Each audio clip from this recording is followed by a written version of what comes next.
रोह्याचा जो bus stand आहे त्या ठिकाणी आपण उभा आहोत. बस स्टँडमधून काही गाडीधारक आहेत, जे दुकान चालक आहेत त्यांच्याकडे सुद्धा जाणार आहोत. दादा नमस्कार, काय नाव आपलं? इम्रान शाह. रोह्याची निवडणूक आहे. रोह्याचे मतदार आहात का तुम्ही? हां, रोह्याची जी निवडणूक आहे, एका बाजूला राष्ट्रवादी आहे, एका बाजूला शिंदे भाजप आहे. काय वाटतंय, काय विकास केला पाहिजे? आता रोह्याचं मेन काम आहे ते रस्ते आहे, हायवे ते चांगले पाहिजे. रोह्याचे रस्ते ते चांगले. नाही, काय वाटतंय, कोणाचा पारडा जड वाटतंय, कोण जिंकेल तुला वाटतंय? आता जो चांगले काम करणार तेच पुढे येणार तो. तटकरे विकास केलाय का?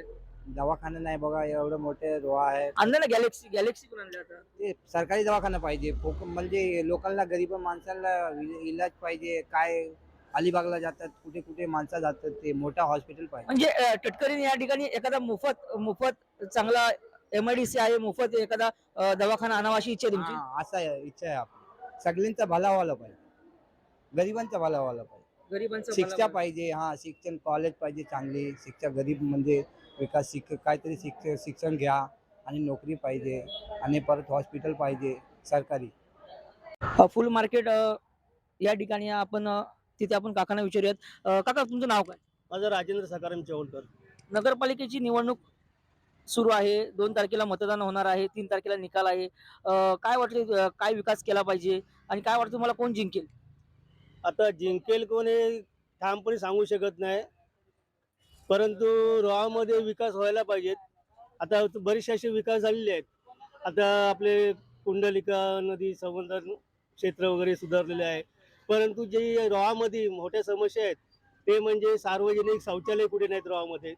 बाई माणसांचे किंवा वयस्कर वृद्धांचे पण बरेचसे हाल होतात शौचासाठी. ते एक व्हायला पाहिजे आपल्या रोहामध्ये. तर परंतु दुसरी म्हणजे ज्या गटार लाईनी आहेत रोहाच्या सांडपाणीच्या, त्या डायरेक्ट कुंडलिका नदीमध्ये ट्रान्सफर झालेले आहेत. त्याचा एक काहीतरी वेगळेपणा करायला पाहिजे त्या गटाराच्या पाण्याचं. जे घाणीगुणीचं पाणी आहे, जे आपल्या कुंडलिकेने स्वच्छ पाणी आहे, ते त्याच्यामुळे दूषित होतो. त्यासाठी ते काहीतरी प्रयत्न करायला पाहिजेत. इतके वर्ष तटकरे आहेत या ठिकाणी. तटकरेंच्या आधी म्हणजे एकतर्फी सत्ता राहिली आहे तटकरेंची. आता शिवसेना आणि भाजप मित्र पक्ष आहेत, ते एकत्र निवडणूक लढले ते. पण आता त्यांचे धुसफूस आहे, त्यांच्यामध्ये पालकमंत्री पदावरून वाद झालेत. मग ते आता वेगवेगळे लढतायत. काय वाटते तुम्हाला? राष्ट्रवादी पहिल्यापासून सत्तेत आहे, पण राष्ट्रवादीने विकास केलाय? राष्ट्रवादीने विकास खूप काही केलेला आहे, आणि आता तसं बघा तर रोहामध्ये आपल्या राष्ट्रवादीचं वर्चस्व आहे. सरकारी हॉस्पिटल आहे, त्याच्यामध्ये पण सरकारी हॉस्पिटलला पण काहीतरी हे व्हायला पाहिजे, सुधारणा व्हायला पाहिजे, चांगले उपचार तिथे दिले पाहिजेत, असं माझं एक ठाम मत आहे. जनतेतून नेहमीच प्रतिक्रिया येत आहेत, की सरकारी हॉस्पिटलचा हा मुद्दा आहे, खूप गांभीर्याचा मुद्दा आहे. तटकरेने गॅलेक्सी हॉस्पिटल बांधलंय, हे देखील खरं असलं तरी देखील सर्वसामान्यांना परवडेल असं या ठिकाणी मोफत जे रुग्णालय, ती अशी मागणी सर्वसामान्य जनतेकडून केली जाते. सुद्धा आहेत. काका, काय नाव आपलं? प्रवीण पोकले. प्रवीण पोकले. रोहा नगर परिषदेची निवडणूक आहे. 2 तारखेला निवडणूक होणार आहे, मतदान करणार आहेत आणि 3 तारखेला निकाल आहे. काय वाटते तुम्हाला, रोह्याचं राजकारण काय वाटते तुम्हाला? सध्या तरी रोहाचं राजकारण बोललात ना, तरी खरं म्हणजे सांगता येत नाही. कारण मागचं गेल्या 6 महिन्याचा रेकॉर्ड जर बघितला आणि आताचा 6 महिन्याचा रेकॉर्ड बघितला, आता ताजाचा, तर एकदम वेगळाच वाटतोय. कारण का की समीर शेटगे साहेब आमचे चांगले आहेत, ते रिक्षा संघटनेचे म्हणजे अध्यक्ष आहे, चांगले सहकार्य करतात. प्रश्न असा आला की ते त्या एका संघटनेचे सल्लागार म्हणून पण आहेत. ते चांगले वक्तव्य आहे, चांगले सहकार्य करतात, तो भाग वेगळा आहे. आता संतोष पोटपुडे माझे नगराध्यक्ष होते, ते आता मागच्या इलेक्शनला त्यांच्या विरोधात होते. पण आताचा काय आला, नगर परिषदचा एक विषय महत्वाचा विषय असल्यामुळे, त्याच्यामुळे काय माहिती आहे काय, तो प्रश्न एकमेकाचा हिताचा प्रश्न आलेला की आपला माणूस कोण, हा एक महत्वाचा प्रश्न निर्माण झालेला तुम्ही आहे. बोलता, तुमचा मुद्दा माझ्या लक्षात आलाय. हा. ज्या वेळेला समीर शेडगे विरोधात होते, पण आता समीर शेडगे तटकरेंच्या कोट्यात आलेले आहेत. हा. आणि तिकडे शिल्पा धोत्रे मॅडम आहेत, त्या राष्ट्रवादीच्याच होत्या. त्या आता शिंदे सेनेकडून निवडणूक लढवत आहेत. म्हणजे एकंदरीत सर्व राष्ट्रवादीचीच लोक आहेत ना. हा, दोन्ही पण आता ते धोत्रे ताई पण त्या ताई पण त्या राष्ट्रवादीच्याच मुलात, म्हणजे त्या राष्ट्रवादीच्याच आहेत. मग कालांतर त्यांना सीट न मिळाल्यामुळे ते उडी मारली, शिंदे गटात मारलेली आहे.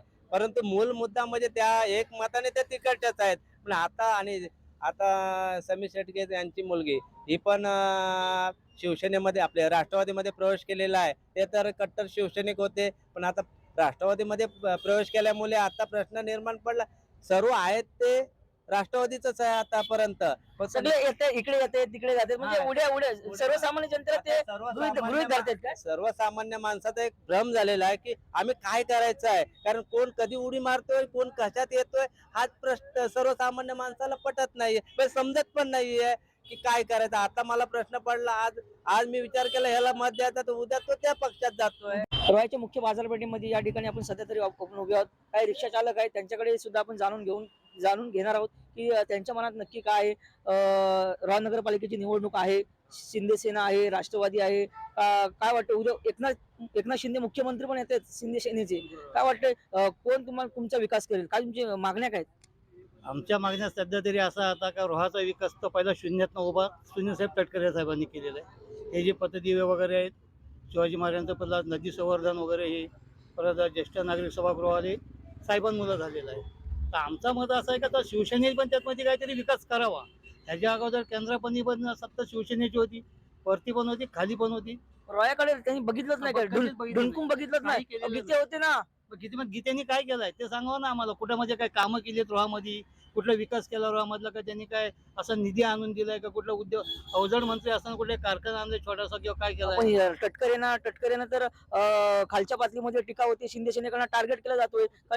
तटकरेंनी केलाय विकास केलाय रोह्यामध्ये. हे दिसतंय ते सगळं तटकऱ्यांनीच केलेलं आहे, दुसरं कोणी केलेलं आहे. आम्ही बोलतो ना तटकरीने केलाय, सामाजिक काल्या दगडावरची रेख असं बोलायला लागेल आम्हाला.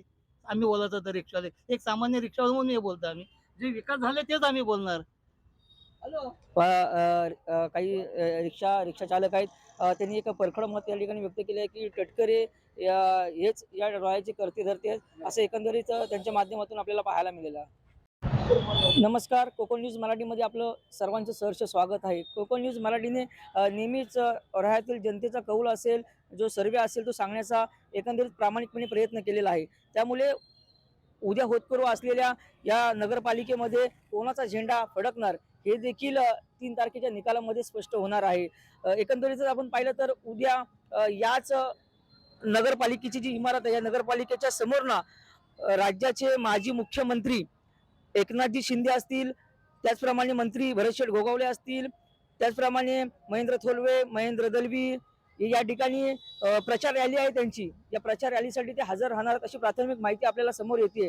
त्यामुळे रोह्यात कधी नव्हे तर शिवसेनेचा एवढा बोलबाला जो आहे तो आपल्याला पाहायला मिळतोय. मात्र तटकरे सुद्धा विसरून चालणार नाही आहे, कारण की या नगर परिषदेमध्ये एकंदरीत मतदारांची संख्या जर आपण पाहिली तर साधारणतः 17,500 ते 18,000 मतदार आहेत. त्याच्यामुळे किती मतदान होईल हे देखील आपल्याला 2 तारखेमध्ये निश्चित आपल्याला पाहायला मिळणार आहेत. किती टक्के मतदान होणार हे देखील पाहायला मिळणार आहेत, कारण की जाणकार मतदार आहे, त्याला सुद्धा माहिती आहे विकास कोणत्या बाजूने होणार आहे, कोणत्या बाजूने नाही होणार आहे. त्याच्यामुळे विकासाच्या मुद्द्यावरती सध्या तरी दोन्ही पक्षाकडून जो एक कलगीतुरा रंगला आहे तो आपल्याला पाहायला मिळणार आहे. त्याच्यामुळे उद्याची जी सभा आहे, एकनाथ शिंदे माजी मुख्यमंत्री, उपमुख्यमंत्री सध्याच्या महायुतीमध्ये असलेले एकनाथजी शिंदे असतील, त्याचप्रमाणे त्यांच्याकडे नगर विकास खातं सुद्धा आहे. त्याच्यामुळे रोह्याच्या विकासासाठी ते काय बोलतात याच्याकडे संपूर्ण रोहेकरांचं लक्ष असणार. शिंदे शिवसेनेकडून शिल्पा धोत्रे आहेत, तर राष्ट्रवादी अजित पवार गटाकडून वनश्री शेळगे आहेत.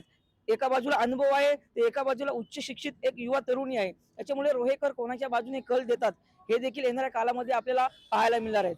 कोकण न्यूज मराठी, रुपेश रडे, रोहा, रायगड.